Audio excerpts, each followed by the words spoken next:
Okay. It's a little late there. I was just getting some last second things together. Just I don't know. I had a last second snafu. Didn't realize I didn't change the title of the stream. So when it popped up on my end, it popped up with Friday's stream title. So I had to change that real quick. So I was kind of on for a second, off for a second, but I'm back. I think we can lift the veil a bit. There we go. I didn't want to spend too much time behind the veil. Hopefully you guys are enjoying the music. Just wait for some people to come in.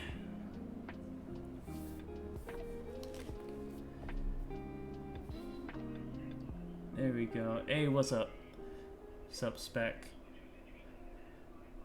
So, and oh, shout out to you for that video. That was, I'm like, you warned everybody it was gonna be long, almost an hour long. I could have had like a meal and some change, but yeah, that was a long shout out video. And you know, on behalf of First and Frame Rates, I would like to say, you know, we appreciate the words, and definitely I'm looking forward to you doing more with your channel, your content, and you know, thank you for the well wishes as far as our channel going beyond for years. So hopefully we can keep it rolling. And you know, and that's the role of a community. It's supposed to be able to push each other to do more, to be able to express more, be more creative. And plus, we black. You know, that's the one thing that you really don't see much in community, whether it's in the gaming community, whether it's in real life. You don't see a lot of black people supporting each other. So, you know, this is one way that we can show people that, you know, we can come together as a group of people. But we still have some bullshit that we had to deal with, and I'll be talking about that towards the end of the stream. Hey, what's up, G-Rob? I see you. Yeah, I apologized earlier because I was running a little bit late. Not really getting in, but I was running a little bit late with changing the title and stuff like that. But I do have a good show today. Good show. I'm gonna be a little humble because we're gonna go right off the top with the NFL review for Week 7 because I'm gonna talk my shit. And we're just gonna get right into it. You guys are already here. Let's go. Let's. Hopefully I don't fail this one. We already here. NFL Week 7.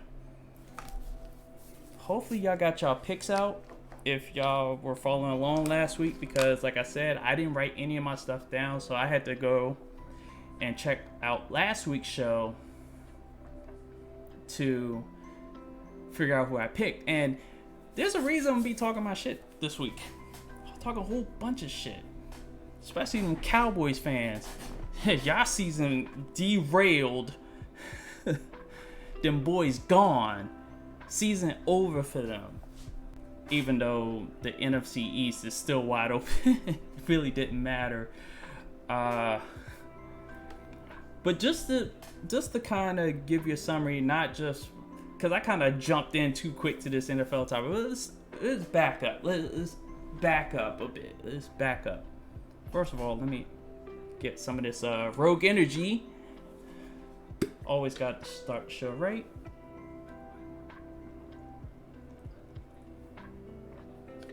Oh boy.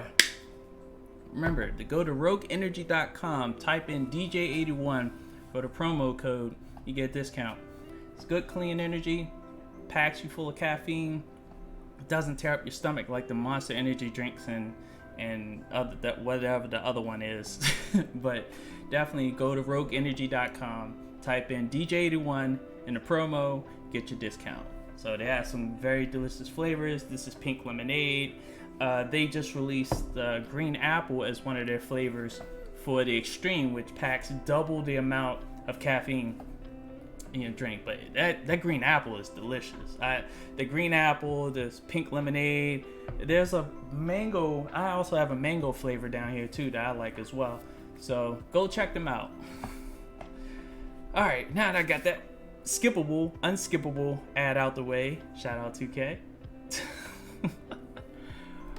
All right, so overall, the show. First of all, welcome.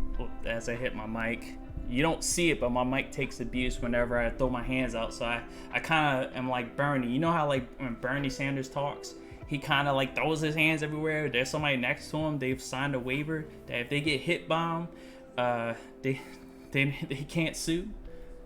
Well, it's not true, but that's what it feels like every time he like does this and gestures all crazily. But overall, this week's show, we're definitely going to go over week 7 picks. We are definitely going to talk about the upcoming election night. And unfortunately, we have to talk about this Philly shooting because this is some of the people that automatically talked out the corner of their mouth. And I see this on Facebook too. And I feel like I need to say it.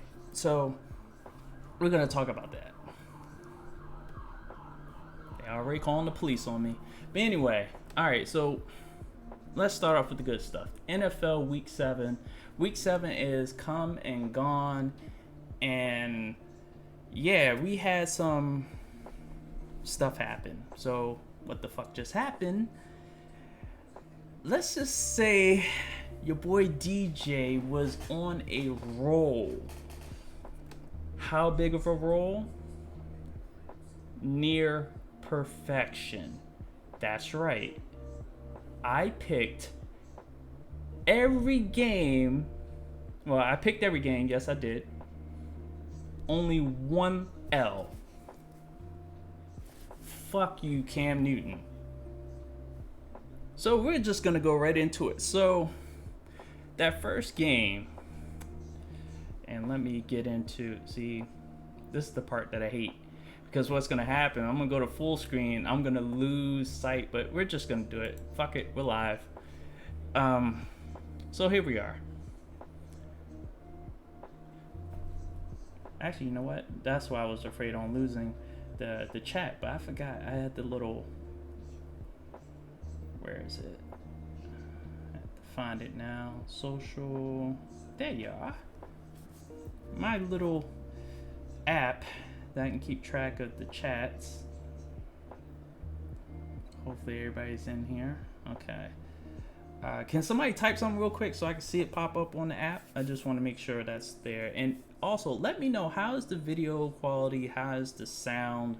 I definitely want to make sure that because I noticed last week that was clipping a bit, and I think it may have been, oh, there we go. All right, cool. I just want to make sure, because right now I'm full screen, so I don't have view of the chat from my OBS. I'll drink some more. All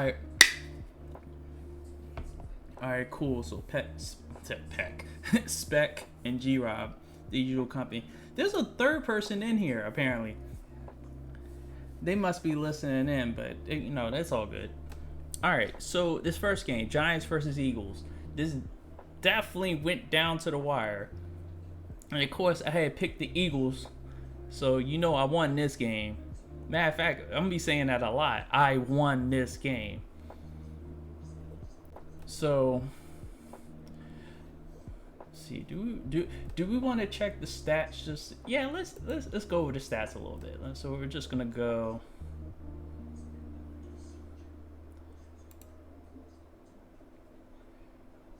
All right. So. Okay, so Daniel Jones had a modest game, 20 for 30, 187, 2 touchdowns, 1 interception.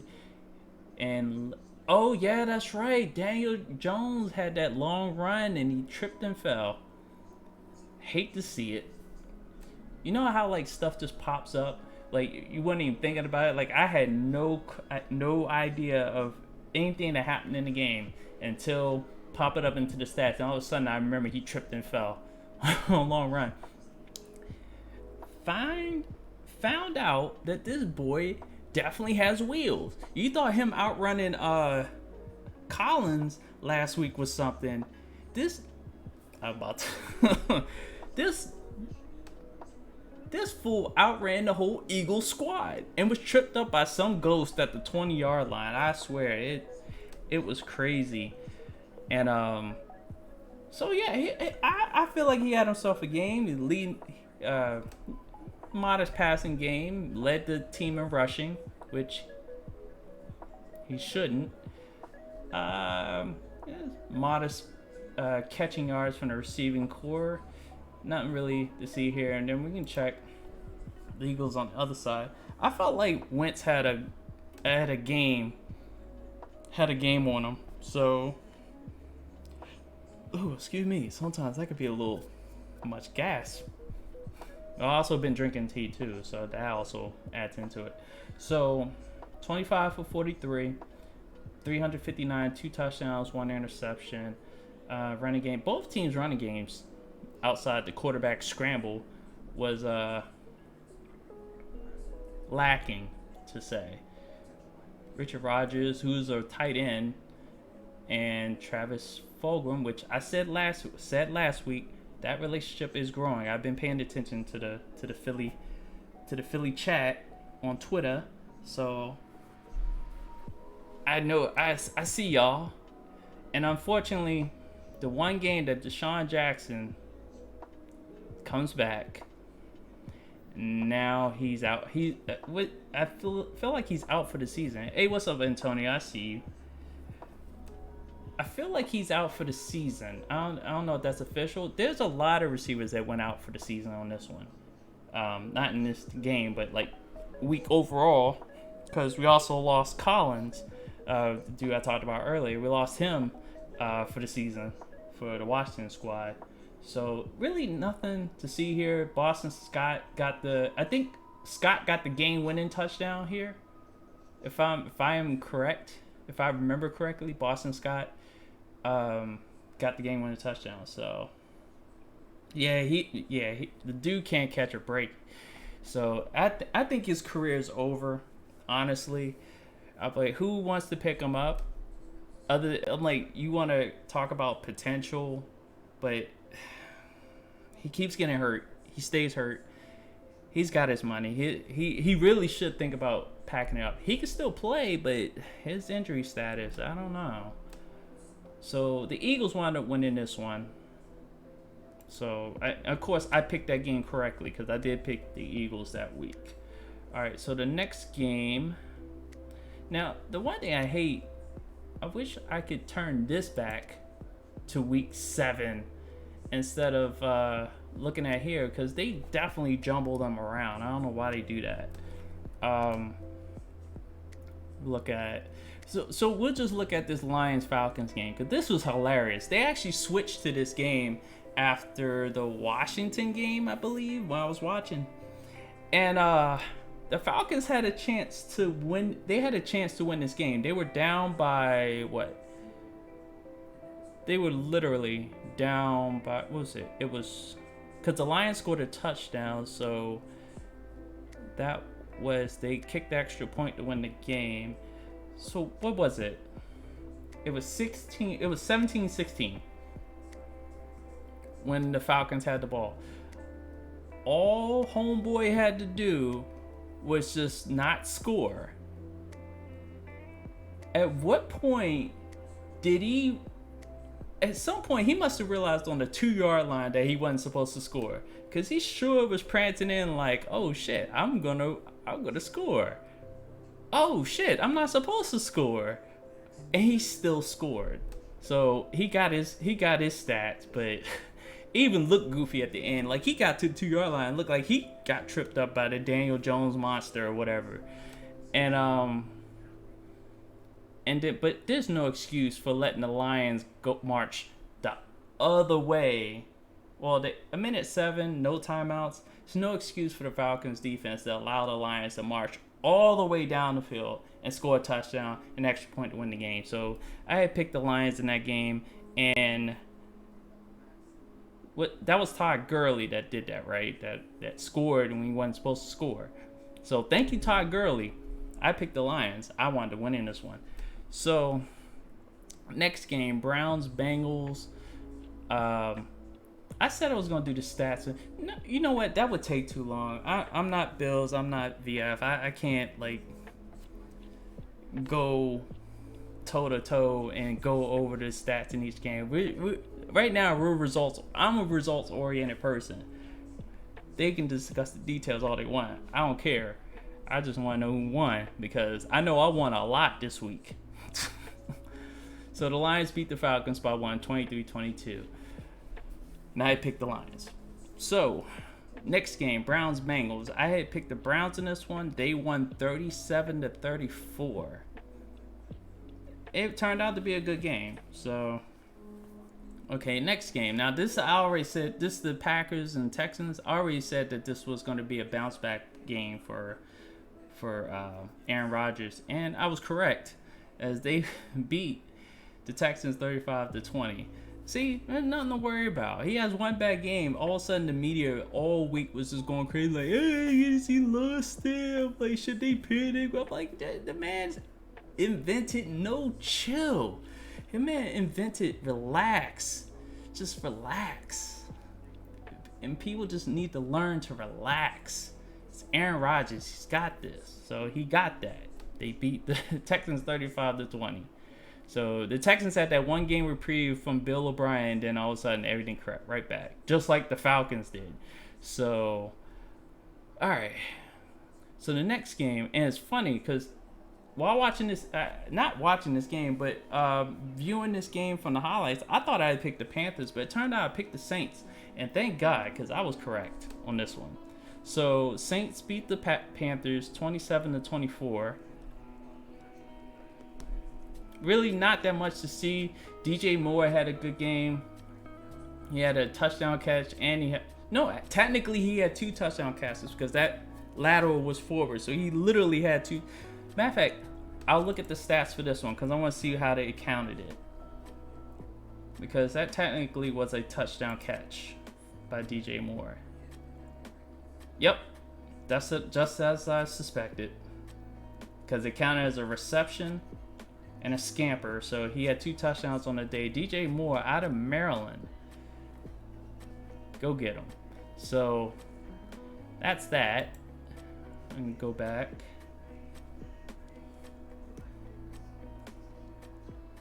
Okay, so where were we? Okay, Bills Jets. This was a scare because let's see. Because I don't think Josh Allen played in this game. Look at the stats. No, he did play in this game. It's funny because the way this game played out, I didn't think, because remember, he had a test earlier in the week regarding COVID, and he had tested positive. So he must have been cleared before the game. But this game was ugly. You want to know how ugly? Field goal, missed field goal, turnover on downs, fumble, touchdown. Jets were the only one to score a touchdown, looks like. Field goal, interception, field goal, punt, missed field goal, punt, field goal. And VF, I am not saying that kicker's name. You got bills to do that, but I ain't no bitch. So I'm joking. I'm not saying that kicker's name, so I'm not doing that. I ain't no how Jack Move say it. Except with the little said, ain't no nigga gonna tell me to say another nigga name, dog. Ain't happening. Ain't going down like that. So, oh man, but Bills kicked all field goals and won this game. That's how bad the Jets are. Jets scored a touchdown in this game. And they're playing for Trevor Lawrence. And Trevor Lawrence is like looking at this like, that junior year does sound kind of appealing. So that is crazy. All right, so I was right on that game because I picked the Bills. I was obviously right on this game because Washington beat the shit out of the Cowboys.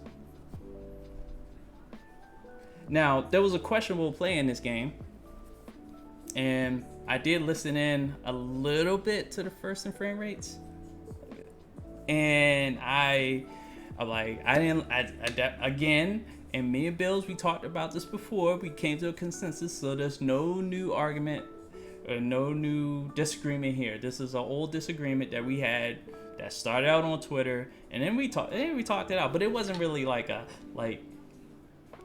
anything that would start trouble or anything. It was just two people who felt strongly about their views. I didn't feel it was a dirty play. I felt like it was a player being overzealous in a situation. At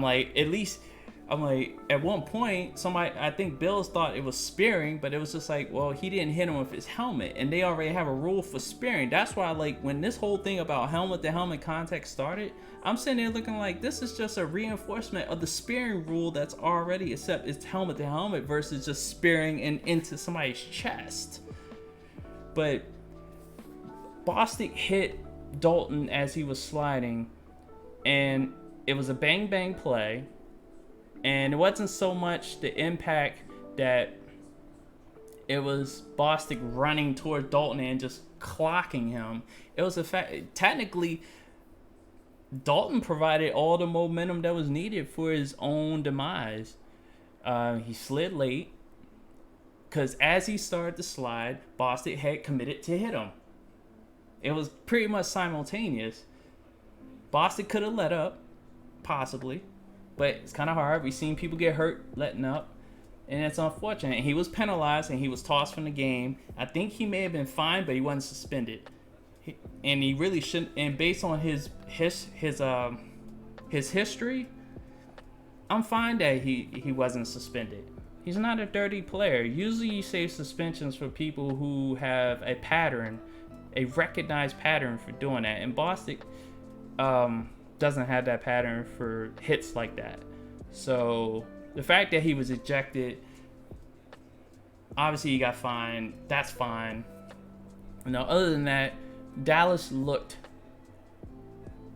disgusting. They looked very disgusting out there. It was evident that team is lost without Dak Prescott. So I may have to reverse my thought. They may sign him. They may sign Dak to a long-term deal because they realize that like I said earlier, Dallas seems like they've given up on the season. They've given up all hope. But you know what? That's expected on a plantation. When you, as an owner, drive the life out of players on your team. And I'm going to say this may be a little controversial, but I kind of saw that happen early in the game, because you did have Andy Dalton screaming and shouting at his teammates, shouting at the line because he was getting sacked, he was getting blitzed, he had to run for his life. They couldn't block worth a damn. I would have yelled at them too. But if you think about it, his lineman didn't really stick up for him when he got hurt. Interesting. I think his lineman was looking at him like, hey, it is what it is. It's the same thing Trump said when 200,000 people die of a flu on steroids. And he acts like he won the whole thing. But anyway, so Washington won this one. Of course, I picked the home team, and they won by my birth month. The final score was my birth month and day. So the day wound up being higher than the birth month. And yeah, we did that. Now, when I saw this result, and then when I remember who I picked, I was like, woohoo! I definitely liked the fact that I went with the Cardinals. I knew I was taking a gamble on this one. It could have gone either way, and from the score of 37-34, it could have gone either way, but the Cardinals wound up squeaking this one out. Midget 2.0 wound up winning. I called them midgets. I ain't get anything from the ACLU or anything of that nation. But yeah, so the Cardinals beat the Seahawks 37-34.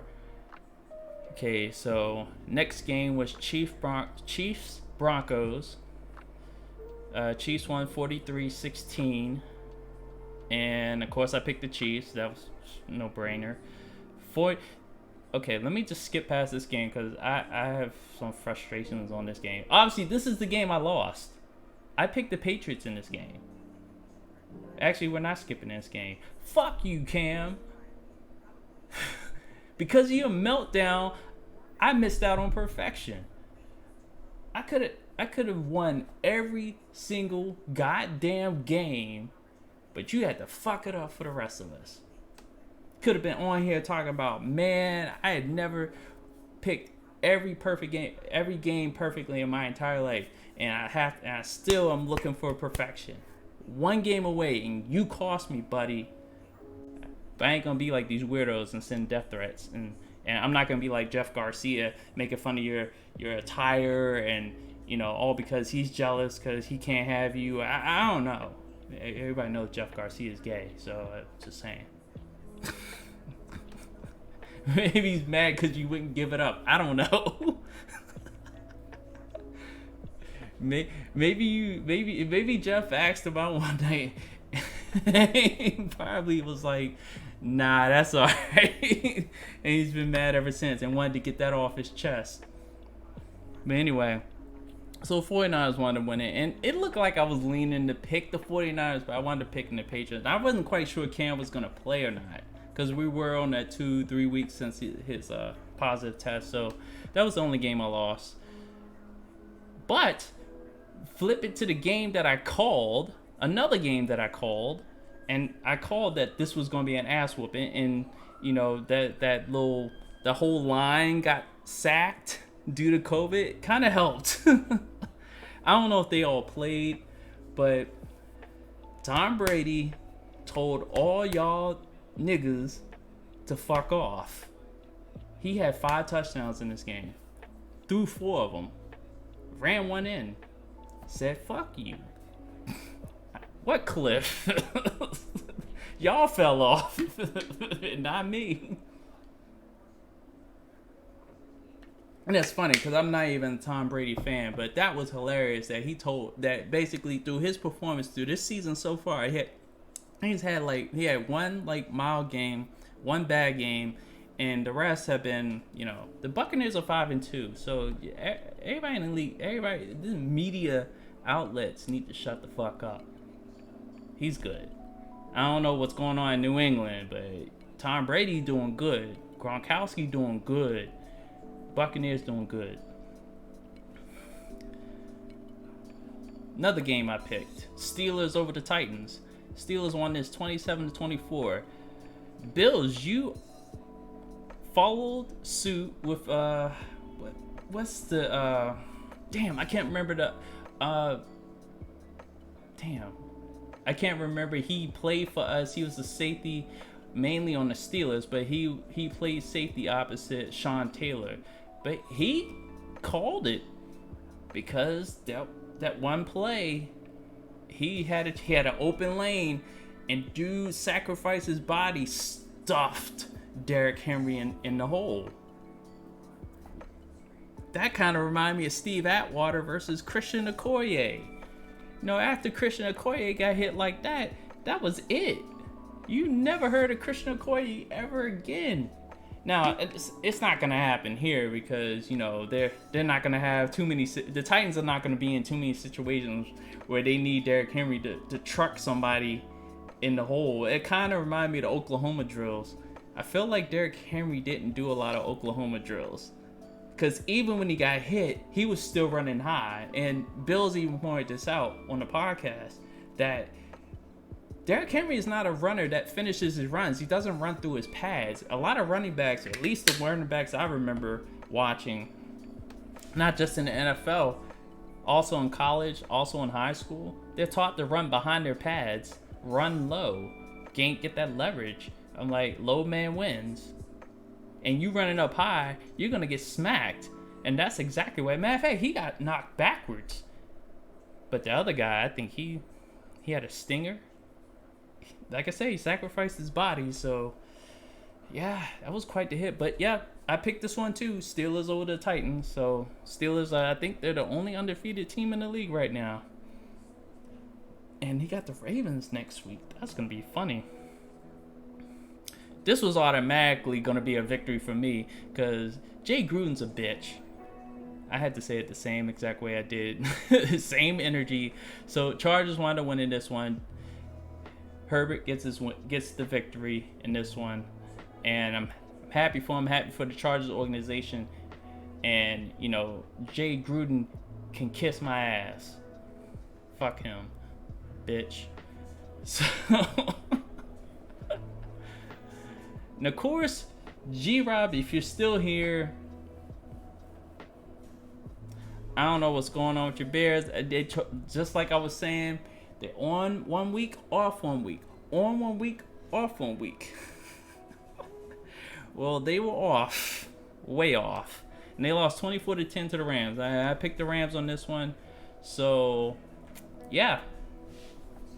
That was week 7. I lost only 1 game. And we should be going over week 8 picks tomorrow on First and Frame Rates. Make sure you tune in tomorrow between 7:45 8 o'clock on VF's channel, First and Frame Rates, where myself, Bills, and Virtual Footballer will go over whatever topics we know we're picking week 8 this week coming up. So you'll get all our picks then. Of course, you can join along just like you guys do every week. And appreciate you guys tuning in to First and Frame Rates every week. And so that's that. So we can move on. If anybody has any questions, please let me know. I don't know who's still here. But we can move along to election night. Oh boy. The upcoming election.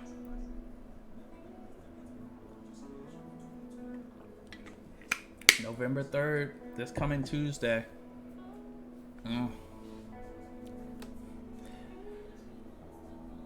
I don't know what to think because I remember in 2016 coming up on an election, everybody had high hopes that one, the Democratic Party would maintain the presidency through Hillary Clinton, which I had doubts, very serious doubts. I didn't even vote for her ass, so I definitely had doubts about her. And definitely had doubts about Trump. And, you know, I was sitting there saying, you know, I wasn't shocked that Trump wound up winning in 2016. I was not shocked at all. Hillary set herself up. She was too arrogant. She thought she can just waltz on into the election night without really doing any work. And they would just crown her ass. Well, they sent her ass home, sulking. And she gave up within minutes of that results being called in. So that let me know everything I needed to know about her. But this coming up election, so it's again like I did in the first episode.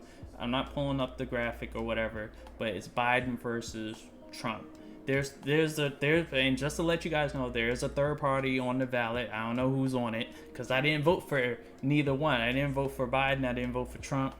I wrote in Tulsi Gabbard's name just to let y'all know, so y'all can kiss my ass too on that. Just to let y'all know it's that.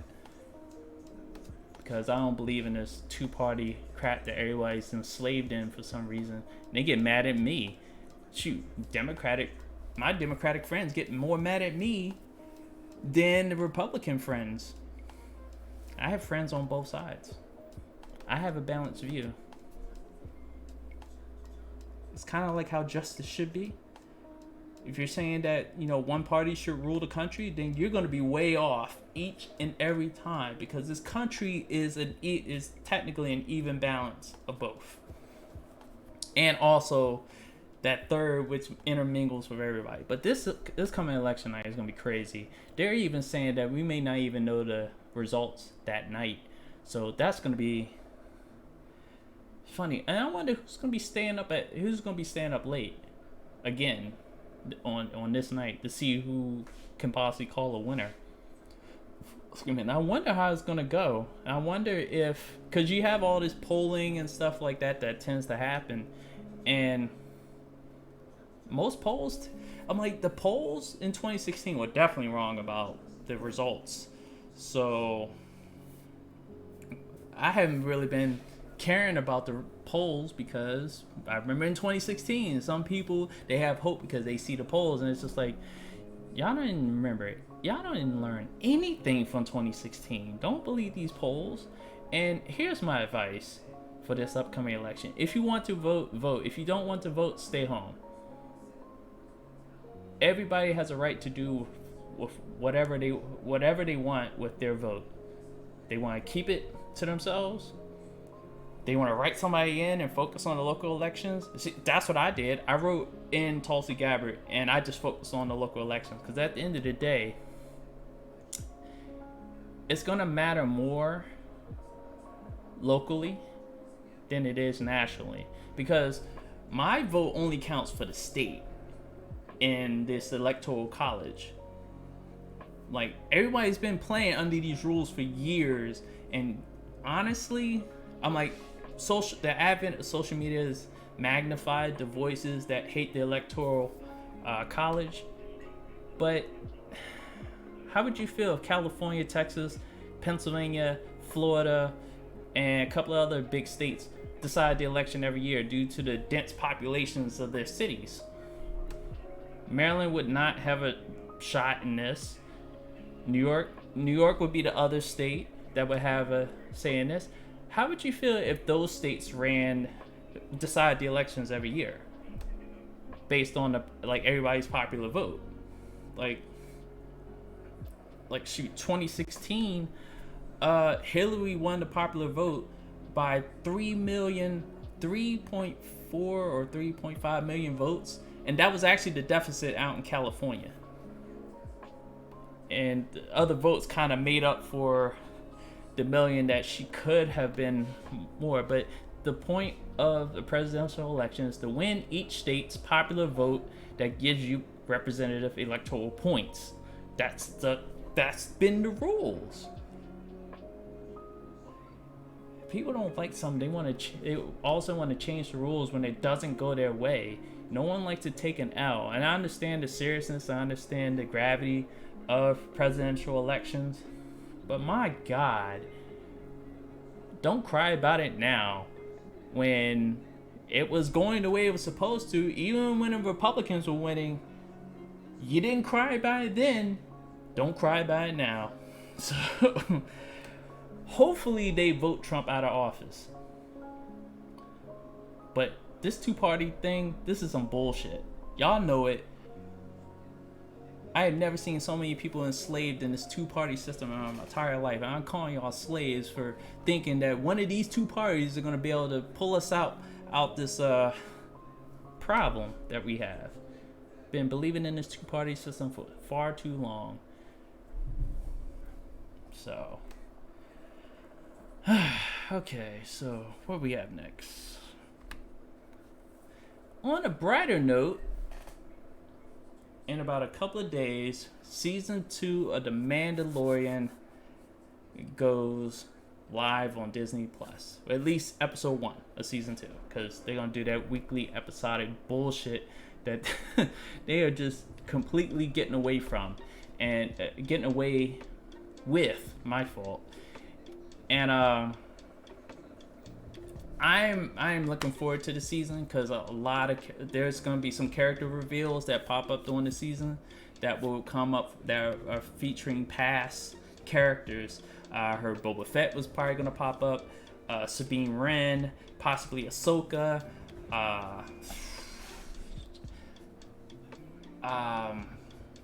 trying to figure out some other character. Like, I am just quietly hyped for this to start. So I already watched the first season. I watched it as it happened earlier this year.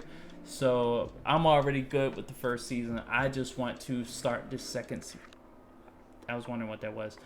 I just want to start this second season and get it underway so we can get these reveals out the way so we can understand where we're going. Because what I'm understanding from the videos I've watched and the research I've done is that Star Wars is looking to see if when they reveal Ahsoka's live character, which is officially being played by Rosario Dawson.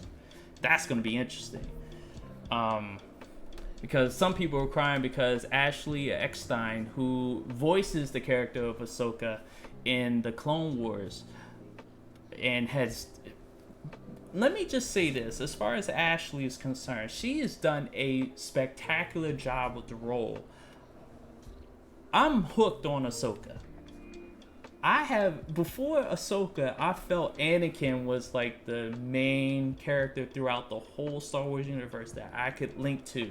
Ahsoka is the other one, and Ahsoka kind of elevates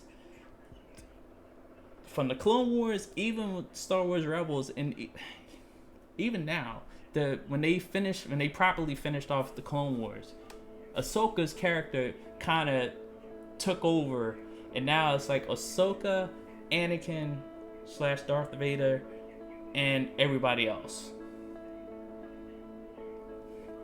I'm telling you guys, watch the Clone Wars. That pretty much is Star Wars, the Clone Wars. So, again, I can't wait until this gets started. There was rumor that Ahsoka may make her appearance in episode 5, because somebody was saying, I think it was Star Wars Theory, was saying that that's the only episode that's being written by Dave Filoni. So that was the only one being written and directed by Dave Filoni, and he's the creator of a lot of those characters. Well, him and George Lucas, because remember, Clone Wars was under Lucasfilm and was at the time controlled by George Lucas before he sold it to Disney. That's why Disney did like season 6 dirty, like they did Game of Thrones dirty. That's how they ended the Clone Wars initially. They cut season 6 in half, had a whole bunch of unfinished episodes, and then they kind of was able to finish them in season 7. There's still some episodes that I don't know if they're gonna push them out later or not, but we'll see.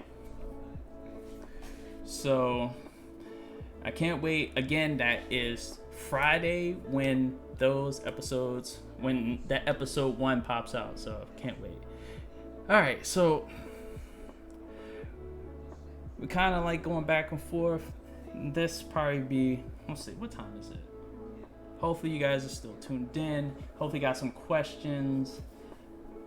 And let's go to the next, because now, when I saw this is the police involved shooting, and I seen the video. Obviously, this is a still photo of this is pretty much the photo of the video, or screen capture of the video, as the man was walking towards the police officers. Now, I put on Twitter that after viewing the video, I could see where the officers were giving him a chance to drop the weapon. Now, I'm gonna tell you my thoughts as this was happening, as I was watching it, before I knew anything else. I'm gonna tell you my raw thoughts. So he had a chance, and I could hear people literally yelling for him to drop the knife, drop the knife. Obviously he's upset, but even in watching him move, if it did feel like it was weird that he had a knife, and he could see clearly that the cops were pointing a gun at him, and he was still pressing forward, even with the knife in his hand. I mean, you can kind of see it. it's kind of blurry, but he does have a knife in his hand. So I've always been willing to admit if there's something that's clearly factual about a situation, I will concede that. So I've conceded that he had a chance to back off. He had a chance to, de-escalate. That's also the policeman's job too. And I felt like with them retreating, they were doing that. But what happened next is an all too common thing that happens to African Americans. Now, it does happen to some white people too, but the chances of it happen is more likely with us. First of all, the fact that they got their guns pointed at him is kind of is different than what our counterparts get. I feel like, and I had a video in mind while that popped up of another guy who was wielding some type of knife or whatever. There was a video of that. He was just like, and you can tell he was kind of moving funny. You had two, okay, information that I found out later about this guy here was that it was a mental health call, a mental health issue that was going on. This guy, he hadn't taken his medicine, so he was acting erratically. So this situation definitely called for a different tactic than what the cops were doing and what they wanted, using lethal force. But he had a knife. The guy had a knife. They had two guns pointed at him. They each shot him 5 times, total 10 times, shot him dead in front of his mother. I can only imagine how I'm like, you could see how she felt. She attacked the officers after that, and rightfully so. I'm like, shot her son dead in the street. And the thing was, the police, as far as the spacing, that was plenty of space to keep going. I'm like, shoot, the other video I saw, the white dude got plenty of space, plenty of time. The cops showed plenty of patience in that situation. And he wound up not being shot at. He was calmly arrested afterwards because everything wore off, and that was that. But no, in this situation, the mentality of cops, and I'm not just talking about white officers, even black officers kind of get in this too, because that whole blue line, blue wall of silence, the code of silence. That's actually a movie, by the way, Code of Silence. And it kind of does the same thing. It kind of talks about the whole, you watch my back, I watch yours. If I do something dirty, don't say nothing. The code. It's in the military too. I'm like, that explains all the sexual harassment that runs rampant in the military these days, because everybody's got. I'm just saying. That code of silence does not just run in the police. It also runs in the military, and it also runs in politics. So,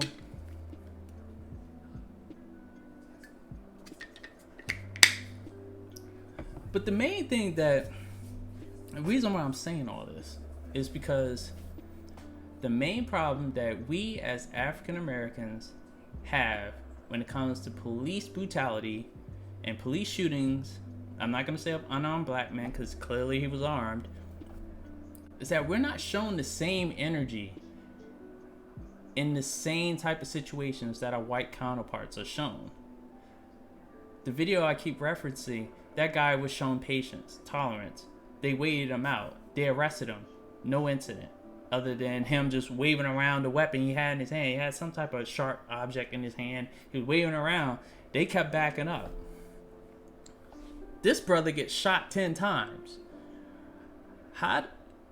And I'm like, the case that it was 2 white officers in on this, and the fact that we're automatically a threat the moment police officers come to the scene and they resort to lethal weapons. Now, he did have a weapon in his hand. I have to keep reminding folks, he did have a weapon. He was being aggressive towards the officers, but there was, as you can see, there's plenty of space, and he only had a knife. It's not gonna do that much damage. Everybody keeps talking about, if he had like a machete, that's a different story. But this dude had a small knife, like a pocket knife, what it looks like. Like Crocodile Dundee would be making fun of this dude's knife, but there was no reason to shoot this man 10 times. There's never a reason to shoot us 10 times in a situation where you could clearly show patience and tolerance. But this is something that police officers, and I have to ask this question: what is in y'all training manual? I think a lot of times when stuff like this happens, we automatically say, oh, they're not trained for this, they're not trained. I would like to know what's in y'all training manual. So are there any police officers that either are watching this live or happen to view this video and they come across a part of this stream where I'm asking this question? Please let me know. You can send me a message on Twitter, DJ81, and let me know. And I do have police officers that are friends that I know that are here in Howard County, and I actually know of one that blindly supports police officers, who's a police officer himself down in South Carolina. So down in VF's neck of the woods. Yeah, I know of, and that one police officer that I know, he actually knew the guy that wound up being fired, the officer that shot that dude in the back when the dude was running away. Clearly not a threat. You shoot the dude in the back. Yeah, I believe they knew each other. Like they knew of each other, or they were associated, because it's a fraternity down there as far as the police. So I would say same energy. If you're gonna shoot us 10 times in this case, then the person I referenced in that other video, the white dude, needed to be shot 10 times. But I would rather have both of them alive and being treated for mental health issues. Because when I found out later, after viewing it the first time, I found out later that this was a mental health situation. This is where it's just like, how do police officers in other countries handle things? Because they handle people with weapons, especially knives. One person was white. They assume that cops are trained in hand-to-hand combat, and I don't think our officers aren't. I don't think they're adept at hand-to-hand combat.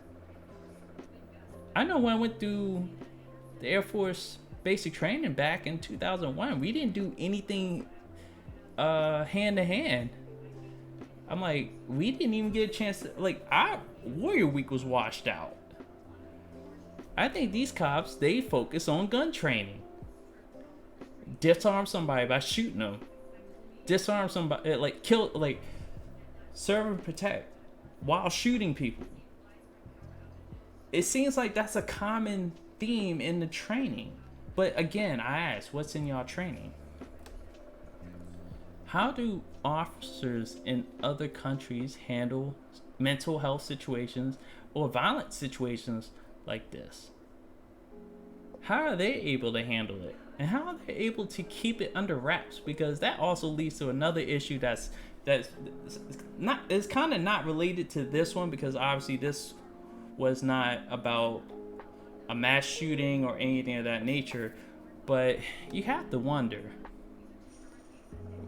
we as a country are just too gun happy, not gun happy. It's okay to have guns, but a little trigger happy. And I feel like we're more trigger happy now than we were back in the day. It took a lot more for people to pull the trigger. Now, cops were always killing us. That hasn't changed. That's why I like folks like Ice Cube, Ice-T, all the people that spoke out about this stuff. And then now all of a sudden some of these people are trying to cancel Ice Cube because he wants to keep an open mind on who he wants to work with. You know, some of y'all want to put all your eggs in one basket, and that's not how you should be doing business.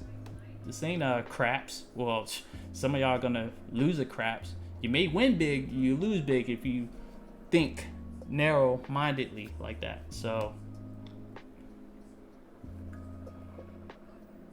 that's that. Now, I don't think I had anything else. I kind of felt like this was going to be a short stream because I've been kind of fighting.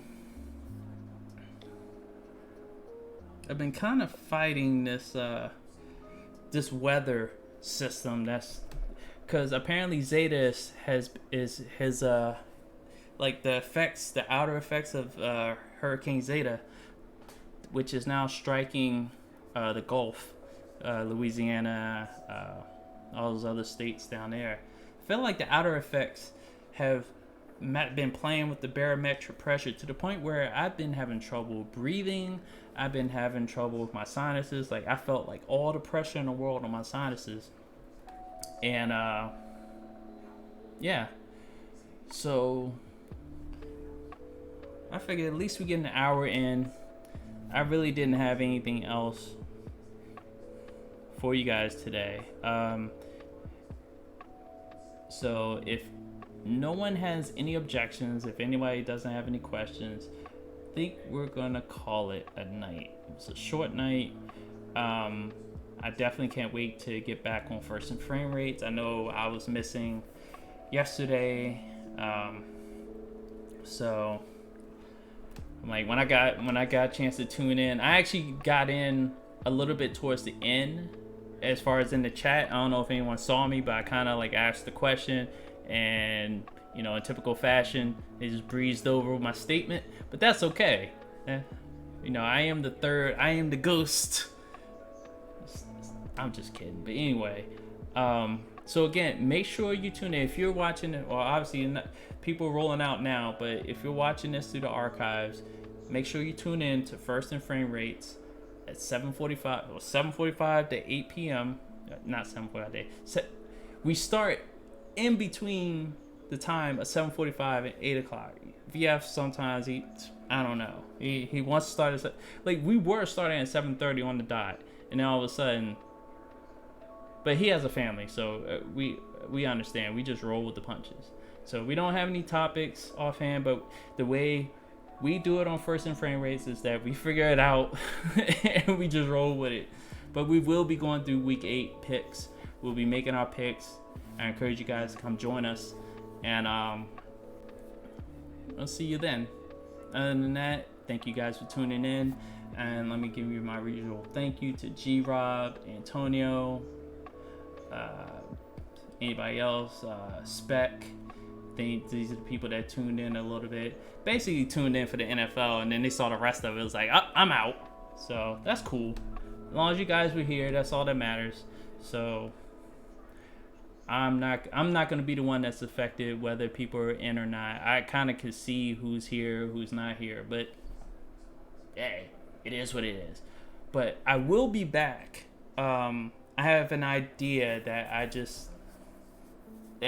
didn't just pop up in my head. I was thinking about this earlier because playing NHL 21 and thinking about the fact that I just started a franchise this week in it, and just knowing all the stuff that it has in it, I feel like I look at these other streamers and I see a lot of people who stream, they don't really stream playing the game in the franchise mode. They do the simming a whole lot.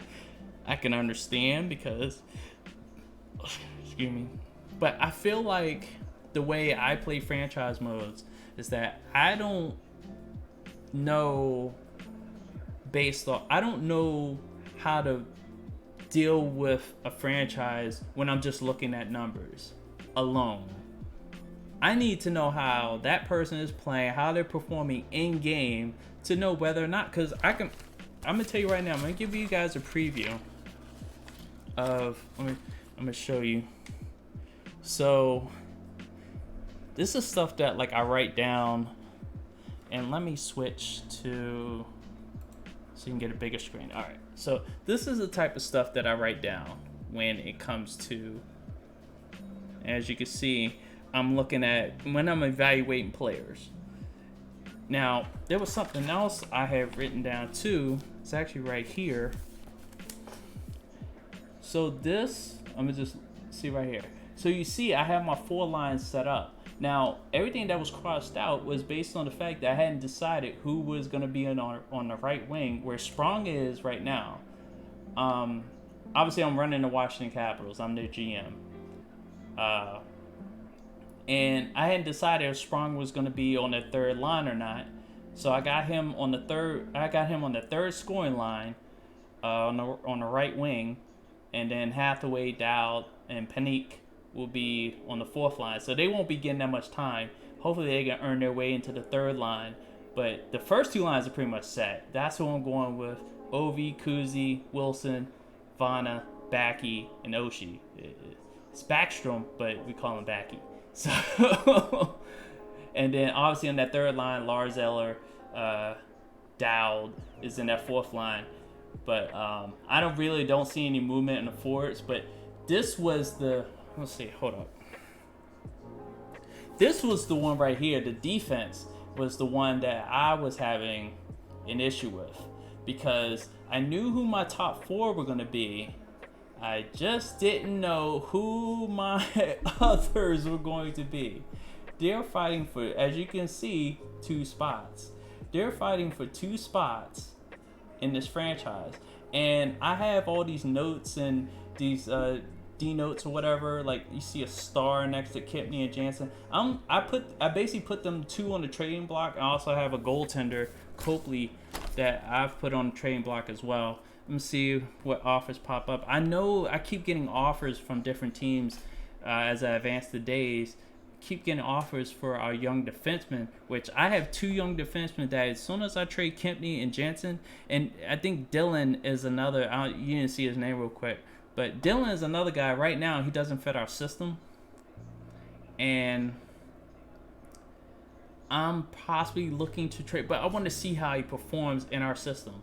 I'm not just going to get rid of him just yet, just because the meter says. And I feel like when people sim shit, they miss out on how a player adapts to the system that they're playing in. They look at stats and be like, I'm cutting him because he has a -4 and blah, blah, blah, blah, blah. And I'm like, no.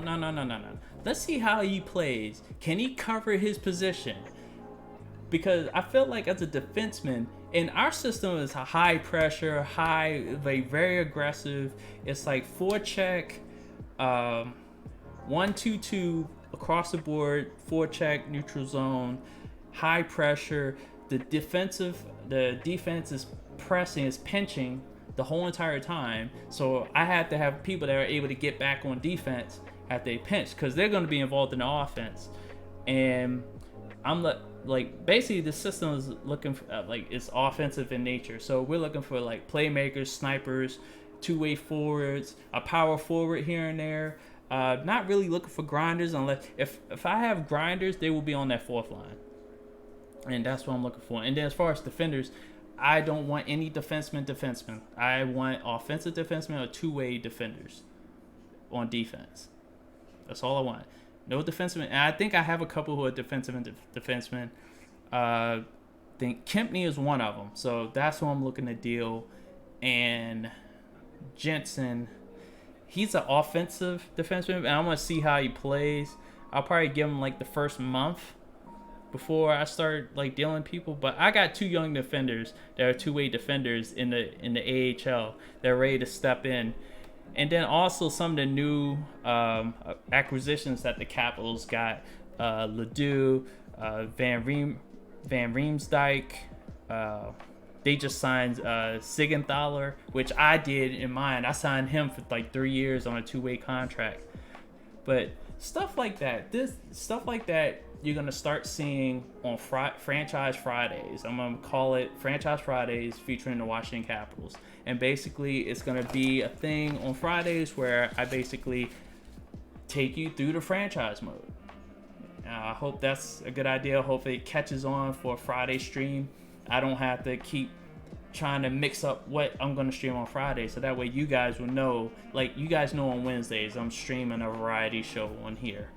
But on Fridays, you'll know it's game time. It's gonna be with the coolest game on ice in the NHL, and definitely it's gonna be the franchise mode that will be featured, because I am a franchise mode person, You're not just gonna get me.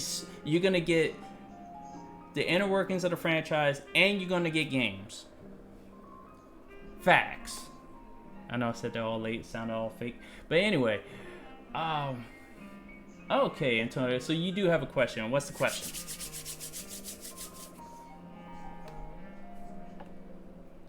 So we here. Let me get my drink on real quick.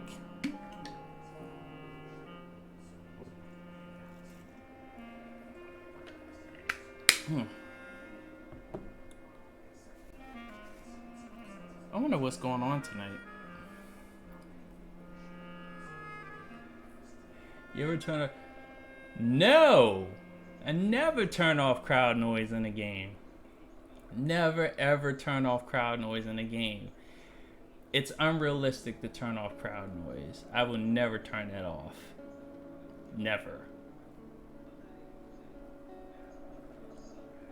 Like, the only thing it would sim is if you want to sim. I think the only time you would want to turn crowd noise off is if you want to simulate what just happened with the bubble and stuff like that.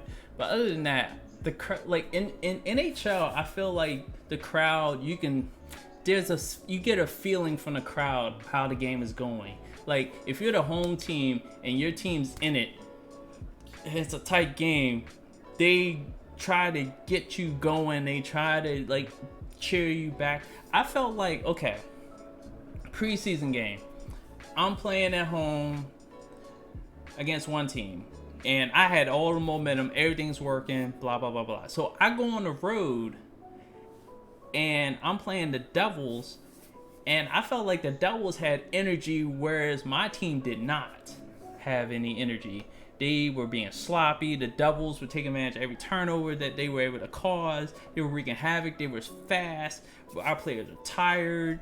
And the fans were just lit the whole entire game for New Jersey. So, and I felt like I couldn't really, like, I felt like when I almost got back into the game, the Devils fans pushed them to score in order to stay ahead. So the fans in NHL, in my view, do play a role and are a factor in these games. So as the regular season goes on, crowds are gonna be like, you know, whatever, depending on the type of crowd there is. It's also cool to check out the stands to see who's dressed out in their gear, what type of, like, you know, especially the road games. The road games, if your team has a high enough like national popularity, you'll have more fans travel with you as you play in the road games. So it's just like that's the effects that happen, like the surrounding effects of when you play. And then obviously when games are blowouts, fans leave early. You see that happen in the game. You see some empty seats. If you start losing a whole bunch of games and you have like a typical fan base, they'll start not showing up. You won't have sellouts. Like, I know the Caps are gonna have sellouts for a while. And I just gotta keep winning. All I gotta do is win. I don't have to do much advertising to do it, because they want to see a winner, and they will get a winner as long as I'm the GM. And in this game, the GM can be fired, so I better perform. Not just on the ice, but also off the ice with the finances and stuff like that. And there's some upgrades that I'm in the middle of. I'm actually building a parking lot so we can get more money into this organization. We may have to renovate that whole stadium because it's an old stadium, but we'll see. So that's all I got for tonight. I am done for the night. So thank you guys for tuning in. Thank you for those who are watching the archive view of this video. This will be exported to YouTube in about a couple of days. I want to give this time to get this video room to breathe on Twitch before I move it to YouTube. So that being said, I bid you guys a fair adieu